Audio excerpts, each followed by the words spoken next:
경제 전문가의 원포인트 레슨. 꼭 알아야 할 정보와 이슈를 알기 쉽게 풀어드립니다.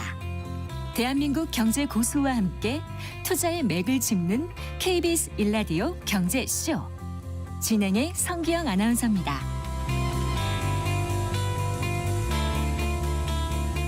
4시 18분입니다. 산업통상자원부 장관 후보자의 원전 전문가로 알려져 있죠. 기획재정부 출신 정책통으로 불리는 김정관 두산 에너빌리티 사장이 지명되면서 이재명 정부의 에너지 믹스에 대한 관심이 지금 커지고 있습니다. 그 재생에너지 확대를 공약했던 이재명 대통령의 이번 파격적인 인사 배경도 살펴보고요. 또 신정부의 에너지 정책에 대해서 자세히 짚어보는 시간 가져보겠습니다. 한병화 유진투자증권 이사 스튜디오에 모셨습니다. 반갑습니다. 네, 안녕하십니까. 반갑습니다. 이제 신정부가 출범한 지 거의 한 달이 돼 갑니다. 근데 이제 이재명 정부 출범 전부터 그 이제 에너지 전환 정책, 재생 에너지에 대한 기대가 컸었는데 실제로 재생 에너지 관련 종목 주가가 많이 그 상승한 건가요? 어떻습니까? 네, 종목별로 좀 다른데요. 네. 뭐 바닥에서는 상당폭 올랐고요. 지금은 이제 신정부의 정책을 기다리면서 네. 방향을 좀 결정하려는 이제 그런 타이밍입니다. 네. 그 종목에 따라 좀 다르지만 바닥에서 올라왔다는데 바닥이 어느 정도가 언제 바닥이었죠? 아무래도 그 대선 전이 네. 이제 트럼프의 어떤 부정적인 뭐 재생에너지에서 부정적이니까 네. 그리고 국내 이제 또 주식시장 자체가 좀 안 좋았잖아요. 네. 그러면서 이제 그 바닥에서는 보통 뭐 많이 오른 종목들은 한 50% 이상 오른 종목들도 있고 네. 한 30-40% 이상 뭐 오른 거는 평균적이고요. 네. 네, 뭐 일부 종목들은 뭐 2배 이상 오른 종목들도 있습니다. 그래요. 이제 이재명 대통령이 후보 시절에 기후 변화 대응 또 산업 업그레이드 차원에서 그 재생 에너지 대전환을 이제 핵심 공약으로 걸었었고 실제로 이제 관련 뭐 인터뷰에서도 이제 언급이 꽤 있었던 걸로 알고 있거든요. 근데 구체적으로 재생 에너지 대전환이라는 게 어떻게 한다는 건지 좀 짚어주시겠습니까? 그러니까 우리나라가 재생 에너지의 전력 비중이 주요 OECD 국가들 중에서 꼴찌입니다. 10%도 안 되는 지금 비중을 가지고 있거든요. 네. 그러다 보니까 전체 이제 에너지 발전의 전력 발전 양 중에서 10%가 못 된다고요. 네. 네. 그래서 이제 이게 다양한 위험성을 내포를 하고 있죠. 뭐 아리백이라든지 네. 탄소 국경 조정 제도라든지 네. 또는 우리가 이제 국제사회에 약속한 온실가스 감축 목표 네. 2030년까지 지켜야 됩니다. 네. 이런 것들을 지금 현재 그대로 놔두면 뭐 전혀 달성할 수가 없습니다. 그러면 이제 수출 주도의 경제이기 때문에 우리의 경제 전반이 이제 왜냐하면 전력이라는 것은 산업을 흐르는 피와 같은 존재거든요. 네. 그래서 모든 산업에 다 영향을 미치기 때문에 일단 재생에너지 비중을 본인 임기 내에 대폭 확대하겠다는 게 네. 에너지 전환의 이제 가장 큰 그림이라고 할 수가 있겠죠. 네. 그래서 뭐 그 비중이 이제 얼마인지는 이제 국정위원회에 그 나와봐야 되는데 네. 지난 정부에서 21.7%였거든요. 네, 네. 2030년 기준으로. 근데 제 생각은 거의 30% 이상은 돼야 되지 않느냐. 네. 그렇게 이제 보고 있습니다. 네. 큰 틀에서는 그러니까 재생에너지 중심의 에너지 체계를 전환하는 건데 그렇습니다. 기존의 이제 전체 전력 발전 비중의 목표를 네. 이제 기존 21%에서 한 30%로까지 네. 이제 끌어올리는 게 이번 정부의 목표인 것 같다. 그렇죠. 이제 이렇게 네. 말씀 주신 거고요. 그 외에 또 어떤 게 있나요? 뭐 그린 산업 육성도 하고 뭐 전력 인프라 대규모 투자도 있고. 그러니까 재생에너지를 확대하려면 네. 일단 지금 전력망 자체가 그 좀 부족한 지역들이 꽤 있거든요. 네, 네. 주로 이제 재생에너지는 전라도라든지 경상도라든지 남도 쪽에서 주로 많이 만들어지잖아요. 그렇죠. 네. 근데 이제 그거를 만들어지는 걸 수요처인 수도권으로 올려야 되니까 네, 네. 전력망이 이제 부족하다 보니까 그래서 이제 말씀하신 게 에너지 고속도로죠. 대규모 재생에너지에 접속되는 전력망을 네. 2030년까지 투자를 하겠다. 그렇게 이제 말씀을 하신 거고 네. 그렇게 하면 이제 그 여러 가지 이제 그린 산업들이 추가적으로 이제 육성이 될 수가 있죠. 네. 예를 들면 그런 재생에너지로 만드는 그린 수소. 네. 우리 그린 수소는 우리 철강 회사들이 꼭 이 탄소를 감축하는 방법으로 꼭 필요한 부분이거든요. 근데 그린 수소라는 것이 이제 재생에너지로 물을 분해해서 만드는 거기 때문에 일단 재생에너지가 먼저 있어야 돼요. 그러네요. 네네. 그래서 그게 없으면 이제 사실은 우리 포스코라든지 현대제철이 아마도 내년부터 이제 고 업체들이 탄소국경 조정 제도라는 거를 네, 부과를 네. 받게 되거든요. 네. 근데 거기에 그치는 게 아니라 보통 2030년 이후부터는 이런 제철로 만드는 모든 제품들에도 부과될 가능성이 높아요. 자동차, 기계, 조선 뭐 다 해당이 되죠. 네. 그래서 그린 수소 산업을 육성하고 또는 탄소를 감축하는 부분이 교통 부분도 있잖아요. 교통 부분 이제 전기차 얘기 드리는 겁니다. 네. 근데 우리가 이제 아까 말씀드린 NDC라는 온실가스 감축 목표를 우리가 냈고 네. 그 온실가스 감축 목표가 부문별로 다 정해져 있습니다. 네, 네. 전력이 있고 자동차가 있고 뭐 산업이 있고 다 있는데 우리가 제일 부족한 부분이 전력 부분하고 그다음에 자동차 부분이에요. 교통 부분인데 네. 전기차 판매가 이제 너무 부진한 거죠. 그래서 그 부분을 이제 육성하기 위해서 그러니까 한국판 IRA 네. 바이든이 만든 네. 재생 이제 그린 산업 세액 공제 이런 것들 세액공제, 있잖아요. 네. 이런 것들을 이제 도입하겠다. 그렇게 이제 말씀하신 거죠. 예. 근데 이제 과거 정부에서도 보면 이제 여러 가지 계획, 이제 그 프로젝트가 많이 있었는데 지나고 보면 약간 좀 이런 표현은 그렇습니다만 유야무야 된다 그럴까? 크게 진전이 되지 않았을 때도 있었거든요. 네, 이번엔 맞습니다. 좀 달라질까요? 어떻게 보세요? 이번에는 네. 달라지지 않으면 제가 계속 말씀드리지만 우리 국가 경제 자체가 위험해져요.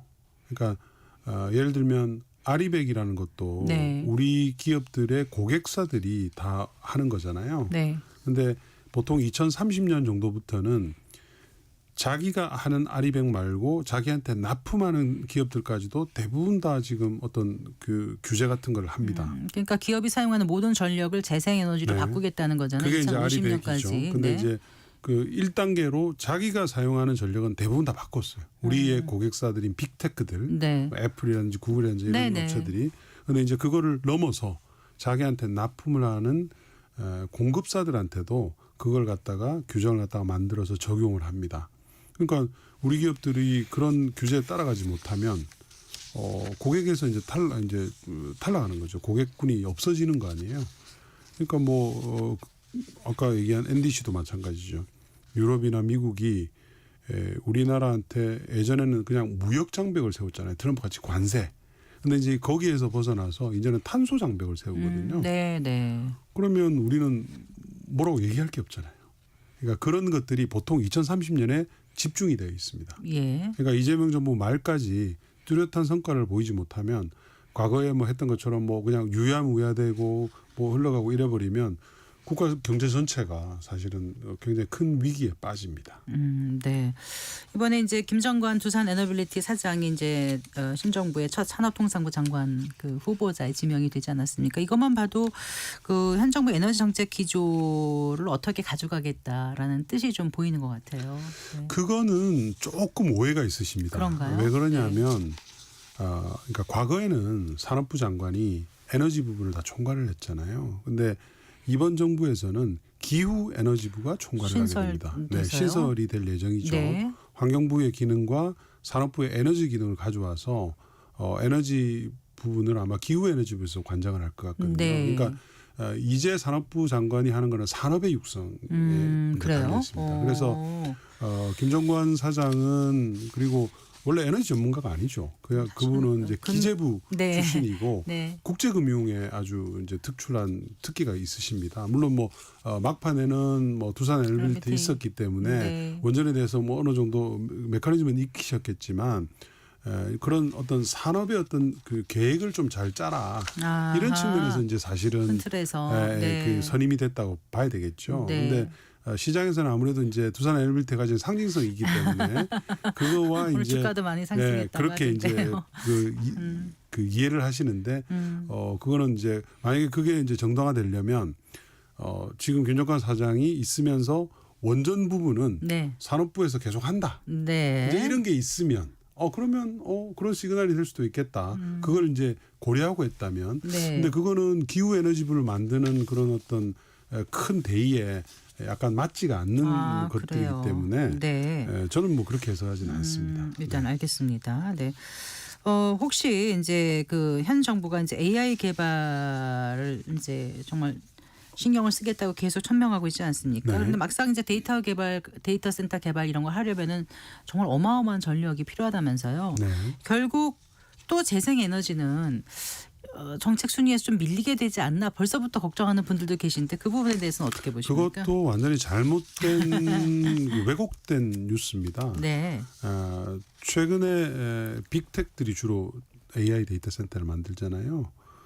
그 친구들한테는 제일 우선순위가 재생에너지입니다. 왜냐하면 제가 아까 아리백 기업들이라고 말씀드렸잖아요. 그래서 뭐든 뭘 하든지 재생에너지 구매 계약을 먼저 하고 네. 그다음에 데이터 센터를 이제 건설을 합니다. 그래서 부족한 전력, 이제 천연가스하고 뭐 일부 원전도 하고 하는 거죠. 그래서 이거는 뭐 제 말만 하면 안 믿으실 테니까 IEA의 데이터를 보시면 돼요. IEA가 이제 글로벌 OECD 국가들이 만든 전력 예측 기관이잖아요. 네. IEA가 최근에 이제 데이터 센터용 전력 수요에 대해서 분석을 해서 네. 보고서가 나왔거든요. 네. 나왔는데 2035년까지 데이터 센터 신설에 필요한 전력의 네. 전력원의 79%가 풍력 태양광 플러스 에너지 저장 장치입니다. 그러니까 이제는 네. 에너지 저장 장치의 단가가 워낙 많이 떨어지고 ESS라고 하잖아요. 단가 네. 떨어지고 그 ESS가 풍력 태양광의 가널성을 중간에서 이제 막아주기 때문에 네. 데이터 센터도 충분히 풍력 태양광으로 할 수 있죠. 간헐성이라는 게 어떤 의미였습니까? 그러니까 태양광 같으면 네. 밤에는 이제 안 되잖아요. 그러니까 쉬는 그리고, 시간. 그리고 네. 풍력은 또 바람이 많이 불 때는 되지만 안 안 되는 불 때는 부분. 안 되니까. 그럴 때 이제 아하. 미리 만들어진 전력을 저장을 해놨다가 네, 네. 안 될 때 이제 방출을 하는 거죠. 네. 그래서 그런 부분들이 지금은 워낙 단가가 많이 떨어져 있어서 ESS와 풍력 태양광을 합친 단가가 네. 다른 비교되는 발전은 음. 천연가스라든지 석탄에너지보다 더 쌉니다. 그래요? 네. 우리나라는 이제 하지 않았기 때문에 비싼 거죠. 네. 그러나 미국은 이미 지금 그렇게 싸져 있고요. 원전은 뭐 사실은 그거하고 비교할 수 없을 정도로 비싸고요. 그런데 그는 태양광이나 이제 풍력 같은 거를 발전소를 다 만든 다음에 네. 그 다음에 이제 생산량을 대비할 때 싼 겁니까? 아니면 전체 투자서부터 모든 거를 탄생부터 끝까지. 그걸 할 우리가 때- 이제 LCO이라고 해요. 생애 주기 발전 원가라고 아하, 합니다. 네. 그 발전 원가를 다 했을 때 실제로 풍력 싸요. 태양광이 압도적으로 싸죠. 그렇군요. 네. 그런 지가 좀 됐습니다. 네. 근데 그 산업부 업무 보고에서 에너지 분야에서 재생에너지 확충 노력, 에너지 고속도로 건설, 또 그 아리백 산단 추진 이런 내용을 담았다고 하는데 지금 보시기에 이사님께서 가장 그 필요한 게 뭐라고 보십니까? 일단은 목표를 먼저 확실하게 세워야 되겠죠. 재생에너지에 지금 우리 목표가 21%밖에 되질 않으니까 네. 그 목표를 30% 이상으로 확실하게 채우고 그거를 이제 어떻게 실현할 건지에 대해서 네. 좀 그 연도별로 예전에는 보면 그냥 뭐 몇 년까지 하겠다. 그냥 그런 선언적인 그 구호에 그치잖아요. 근데 그렇게 하면 안 되죠, 이제는. 이제는 5년밖에 안 남은 이 시간 동안에 네. 우리가 뚜렷한 성과를 얻어야 되기 때문에 네. 굉장히 세세한 어떤 그 실행 방안이 필요합니다. 그 왜 올해 그 전기본 있잖아요. 전력 수급 네. 기본 계획 11차 거기 나온 거를 보면 어떻습니까? 그거는 네. 너무 부족하죠. 그게 이제 아까 제가 말한 21%예요. 네.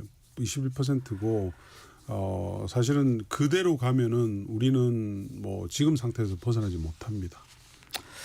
그래요. 근데 지금 말씀하신 대로 이렇게 그 몇 년 안에 뭘 하겠다 이러지 않고 지금 조밀하게 이번 연도에 어떻게 그렇죠. 하고 올해는 뭘 어떻게 하고 다음 연도 어떻게 그런 하고. 맵은 아직 지도는 하나도 나온 게 없습니까? 이제 나와야 되겠죠. 나와야 되고 그건 어느 그런- 부서에서 주축을 해야 된다고요? 그거는 뭐 당연히 기후에너지부가 해야 되는데 지금 초기에는 아직 이제 조직이 안 꾸려졌잖아요. 네. 그래서 아마도 산업부의 2차관, 네. 제2차관이 주도가 돼서 네. 에너지 부분은 거기서 먼저 밑그림을 그리고요. 네. 그다음에 기후에너지부하고 이제 합쳐질 예정입니다. 네. 그 산업부 2차관의 그 이호연 산업통상자원 정책실장이 발탁되는 실장님이 거죠? 잘 하세요. 예. 왜냐하면 이호연 실장님이 그 지난 그러니까 윤 정부 막판에 네.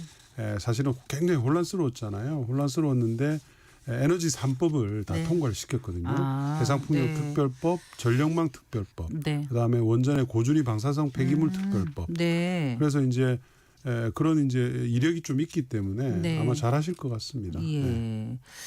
알겠습니다.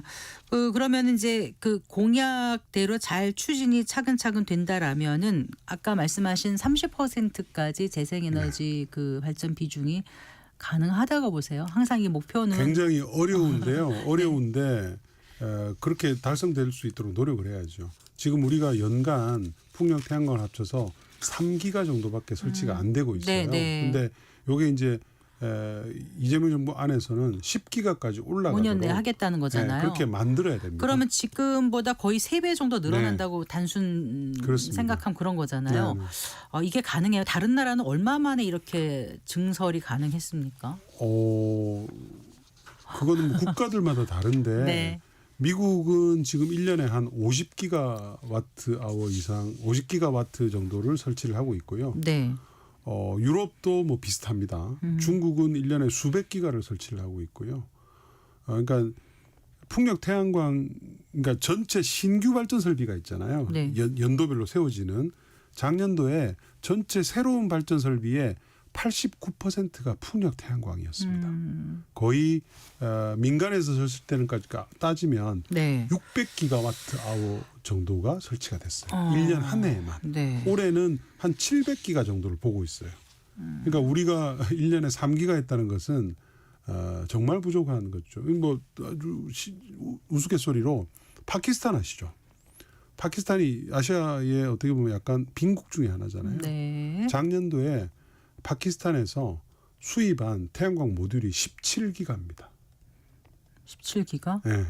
우리나라가 작년에 태양광 설치량이 3기가 정도밖에 안 됐어요. 네. 네. 그러니까 파키스탄이 자국의 파키스탄이 자국 농민들이 네. 사용하려고 네. 왜냐하면 전력 요금이 굉장히 많이 올랐어요. 오르다 보니까 사용하려고 이제 수입을 한 거죠. 그러니까는 얼마나 지금 세상이 재생에너지 위주로 돌아가고 있는지를 알 수가 있죠. 근데 우리나라에서 가장 적합한 재생 에너지는 어떤 거예요? 이렇게 믹스가 좋은 거예요? 아니면 어떻게 보세요? 뭐 아무래도 그 땅이 부족하기 때문에 네. 사실은 해상 풍력이 가장 적합하죠. 우리는 근데 산면이 바다라서 바다로 해상 돼 풍력이 있으니까. 좋다고는 하는데 이게 네. 바다에서 아까 말씀하신 끌어올리는 거 필요한 네. 대로 가는데 그게 이제 좀 비용이 많이 든다고 하는데 비용이 들죠. 비용이 네. 듭니다. 들고 우리는 비싸고요. 비싼데 사실은 왕도는 없습니다. 많이 설치를 해서 네. 규모의 경제로 단가를 떨어뜨리는 방법밖에는 그런 거를 이제 20년 전부터 유럽과 미국이 했죠. 네. 그래서 지금은 이미 굉장히 낮아져 있고요. 다만 이제 태양광이 지금 정부에서 영농형 태양광이 시행이 될 가능성이 높아요. 영농형. 그러니까 네. 농지에다가 네. 농산물의 이 작황 이 경작과 태양광을 같이 하는 겁니다. 예. 근데 그 원전에 비해서 재생에너지 가격은 어떤 거예요? 우리는 높죠. 네. 우리는 높은데 근데 이제 그거는 우리가 좀 약간 반영이 덜 된 비용들이 원전에는 꽤 있습니다. 예를 들면 사고가 났을 시에 그 처리해야 되는 비용, 그다음에 폐기물을 갖다가 보관하는 데 드는 비용 이런 부분들은 완전히 100% 반영이 안 돼 있거든요. 그런 부분들을 반영을 하고 재생에너지는 지금 우리나라 설치가 없기 때문에 네. 단가가 비싼 거거든요.